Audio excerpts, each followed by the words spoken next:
Assalamualaikum warahmatullahi wabarakatuh. Halo anak-anak salih-salihah. Kaifa halukum fi hadza yaum?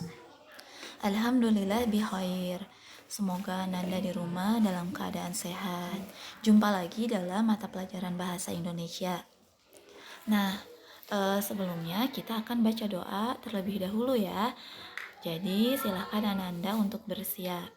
Istiqdadan, sikap berdoa, doaan. A'udzubillahi minasyaitonirrajim. Bismillahirrahmanirrahim. Allahumma anfa'na bima 'allamtana wa 'allimna ma yanfa'una wa zidna ilman nafi'an. Rabbi zidna ilma warzuqna fahma. Amin. Qala Allah Ta'ala fil Qur'anil Karim, wa man ahsanu qawlan mimma da'a ilallahi wa amila shaliha wa qala innani minal muslimin. Artinya, dan siapakah yang lebih baik perkataannya daripada orang yang menyeru kepada Allah dan mengerjakan amal solih dan berkata, sesungguhnya aku termasuk orang-orang yang berserah diri. Quran Surat Fusilat ayat 33. Shadaqallahul azim. Baik Ananda, nah kita akan mulai pembelajarannya. Temanya kita masih mengulas tentang tanda baca, namun kali ini kita akan belajar jenis-jenis tanda baca beserta fungsinya. Apa itu tanda baca? Jadi, tanda baca adalah simbol yang berperan untuk menunjukkan struktur dan tata kata suatu tulisan dan berfungsi untuk mengatur intonasi serta jeda ketika membaca sebuah kalimat. Nah, jadi kalau tulisan atau suatu bacaan dengan adanya tanda baca, maka kita membacanya akan lebih teratur karena dalam tulisan tersebut dibubuhkan tanda baca di mana kita harus berhenti, kapan kita harus berhenti atau kapan kita harus mulai membacanya. Jadi dengan adanya tanda baca, maka suatu tulisan atau bacaan akan lebih teratur. Nah, untuk jenis-jenisnya, yang pertama di sini ada tanda titik, yang mana simbolnya seperti ini. Tanda titik ini terdiri dari sebuah tanda titik kecil yang ditempatkan di akhir sebuah kalimat atau karya tulis.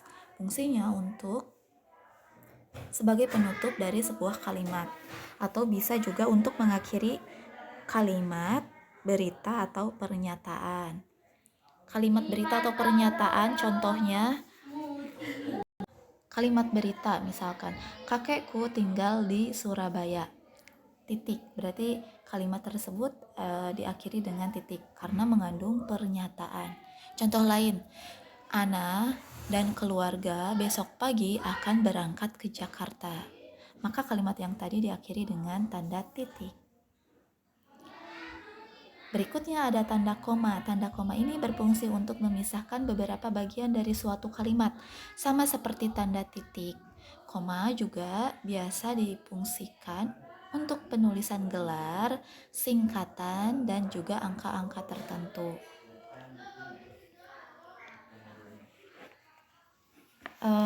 Untuk tulisan biasanya koma ini juga dipakai. Nah, jika kita sedang membaca sebuah tulisan, jika kita menemukan tanda koma, maka kita membacanya harus berhenti sebentar ya. Contoh dalam bacaan ini, Ayu dan Ayah ingin membuat kejutan bagi ibunya.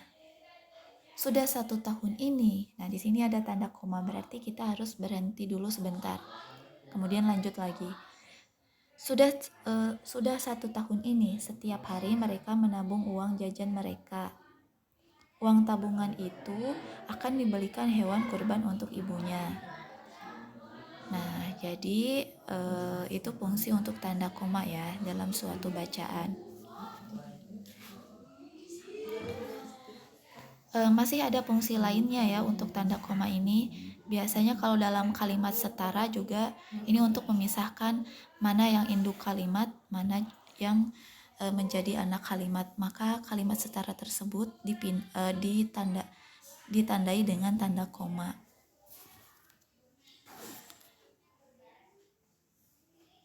Selanjutnya di sini ada tanda seru.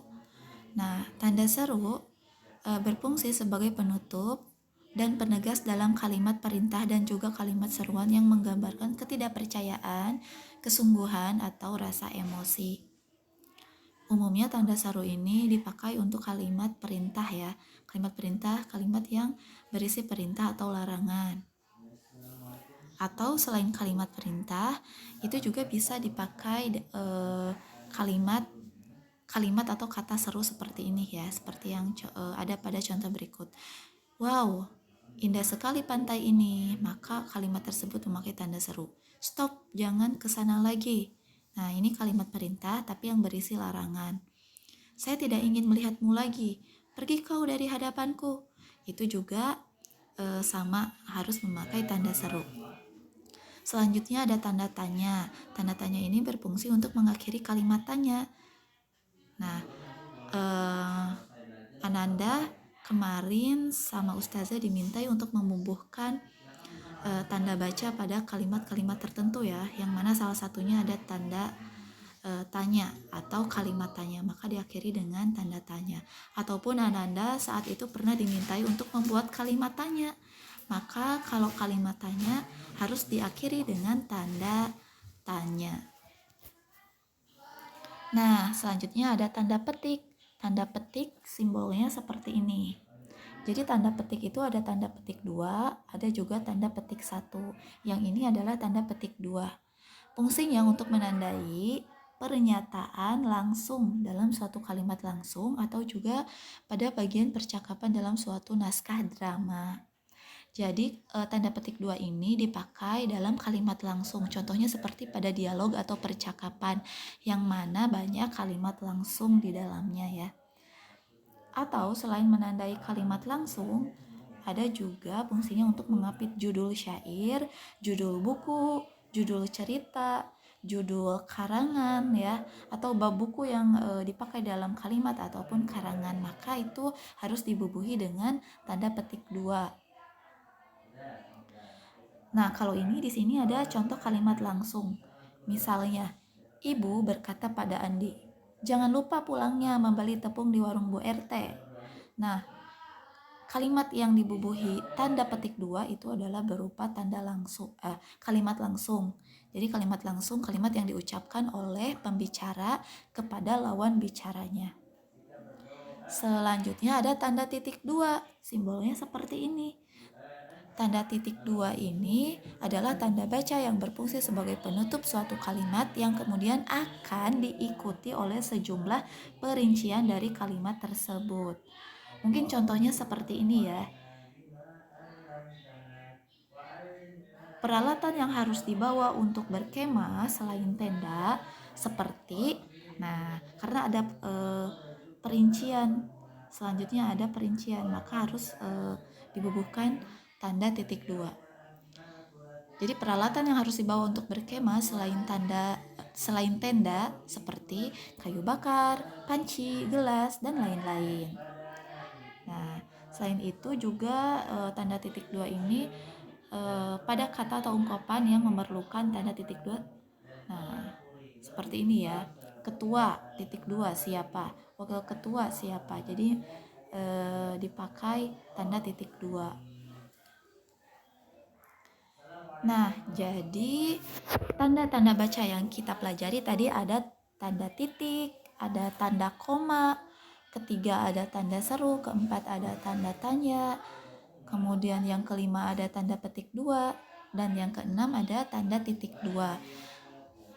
Sebetulnya tanda baca itu banyak jenisnya ya, namun kita akan mempelajarinya sedikit demi sedikit gitu. Nah, Ananda, sekian untuk bahasa Indonesia kali ini, yaitu mempelajari tentang jenis-jenis tanda baca beserta fungsinya. Jika ada sesuatu yang penting dalam video ini, Ananda boleh mencatatnya ya. Terima kasih bagi yang sudah menyimak. Jazakumullah. Kita akan bertemu lagi dalam materi berikutnya. Wassalamualaikum warahmatullahi wabarakatuh.